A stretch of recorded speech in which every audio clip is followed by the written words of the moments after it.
Have you ever really thought about what Socrates actually believed, beyond the famous quotes about things like the soul or justice or even death? That's a deep question. We've been looking closely at Plato's writings about his teacher's final days, Hmm.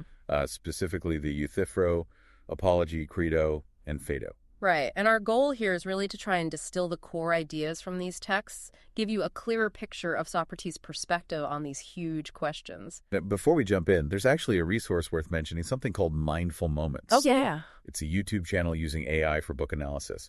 It kind of encourages that same reflection and critical thinking we're aiming for here. Fits well, I think. Interesting. Okay, so where do we start? Maybe with Euthyphro, that dialogue about piety. Exactly. Socrates bumps into Euthyphro, who's actually on his way to prosecute his own father for impiety. Wow, talk about starting with a bang. So Euthyphro thinks piety is just doing what he's doing, prosecuting wrongdoers. That's his first shot, yeah. He even brings up Zeus punishing his father. But Socrates immediately starts poking holes. As he does, he asks, well, do the gods even agree on what's right or wrong? Aren't their own stories full of conflict? Precisely. It challenges that simple definition right away. So Euthyphro tries again.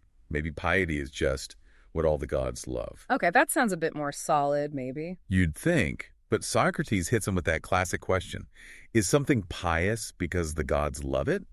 Or do the gods love it because it is pious? The Euthyphro dilemma. That really flips it on its head. Does goodness depend on the gods, or is it something independent that even they recognize? Right. And spoiler alert, they never really land on a definition. Which is kind of the point sometimes with Socrates, isn't it? It's about the questioning itself. Absolutely. It shows how tough it is to pin down these big concepts. Socrates isn't necessarily failing. He's demonstrating the value of that rigorous inquiry. It's the how, not just the what. So that leads us into the Apology, his actual defense at his trial. The charges were pretty serious. Yeah, corrupting the youth and not believing in the city's gods, maybe introducing new ones. His defense, though, it's less a plea for mercy and more an explanation. An explanation of his entire life's work, almost. He talks about the oracle at Delphi, right? Calling him the wisest. He does. And he says he was baffled by it. So he went around questioning people thought to be wise politicians, poets, artisans. And found they weren't so wise after all. Well, they knew their specific craft, but they mistakenly thought that made them wise about everything else. Socrates realized his wisdom was in knowing that he didn't know. That famous Socratic ignorance. Exactly. And he saw questioning people exposing false claims to wisdom as his divine mission. Not corruption, but a service to Athens. And how does he tackle the corrupting the youth charge specifically? He uses logic. He asks, does anyone intentionally harm themselves? Probably not. And wouldn't corrupting those around him eventually harm him too? It's better to live among good people. Makes sense. And the impiety charge. That he didn't believe in the prop. He kind of turns that back on his accuser, Miletus.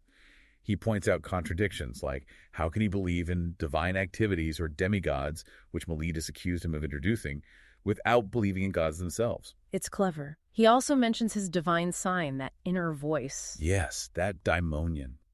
It never told him what to do, only what not to do, and he says it never stopped him from his philosophical mission or from facing trial. What's really striking is his attitude towards the potential death sentence. No begging, no bringing his family in to weep. None of that. Yeah. He argues it would be shameful. He's committed to philosophy, to truth, even if it means death. He sees death as either like a long, dreamless sleep, Which doesn't sound too bad. or a journey to another place where he could continue questioning the great figures of the past.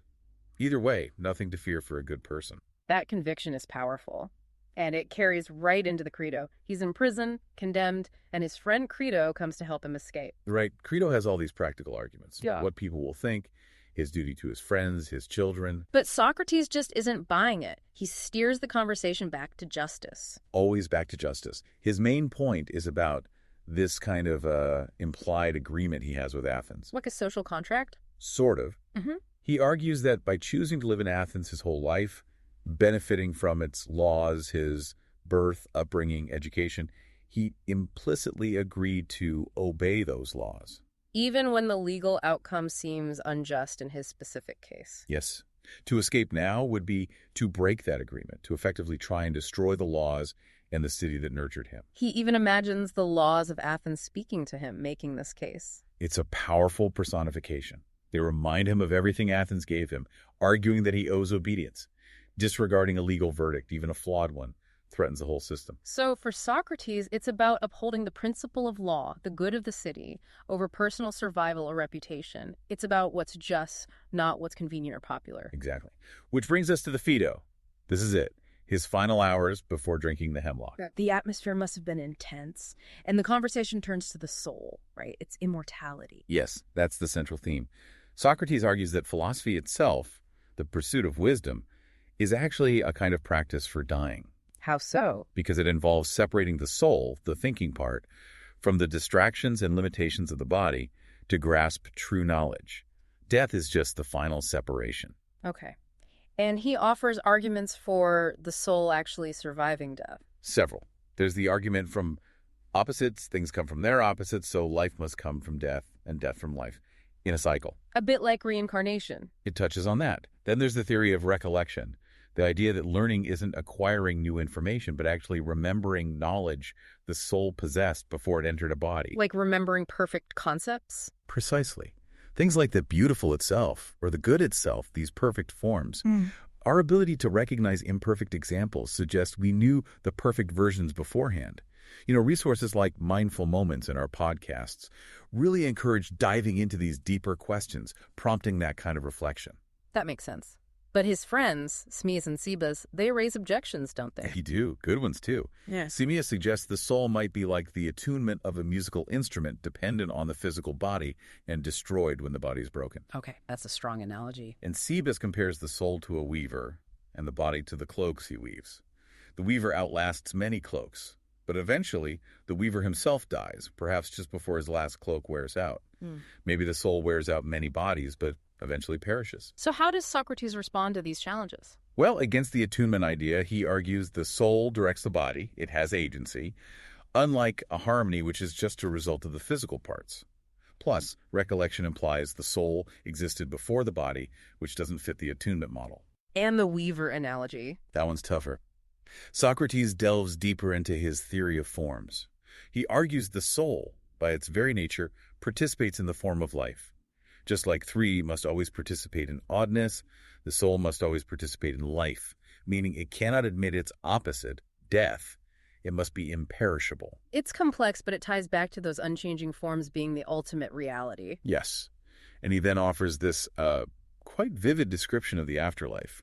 Different regions, rivers like Acheron and Pyriphlegethon, souls are judged based on their lives. So virtue really matters for what happens next. Absolutely. Throughout all these dialogues, that's the constant thread. Virtue, justice, the examined life. He faces his death so calmly because he believes he's lived that life and that ultimately no real harm can come to a good person in this life or the next. It's an incredible story when you piece it all together from these dialogues. His dedication to questioning, his focus on virtue, the intricate ideas about the soul. And his absolute refusal to compromise his principles, even at the cost of his life.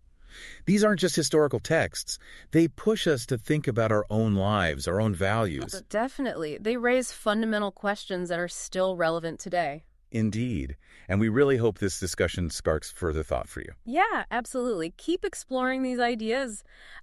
Subscribe to our channel if you want more discussions like this. Maybe share this with a friend who enjoys thinking about these kinds of questions. And if you want to read the dialogues yourself, we've put a link to the source text in the description. It's really worth it. But most importantly, just keep questioning, keep thinking critically about the world and your own beliefs. That's the Socratic spirit, really.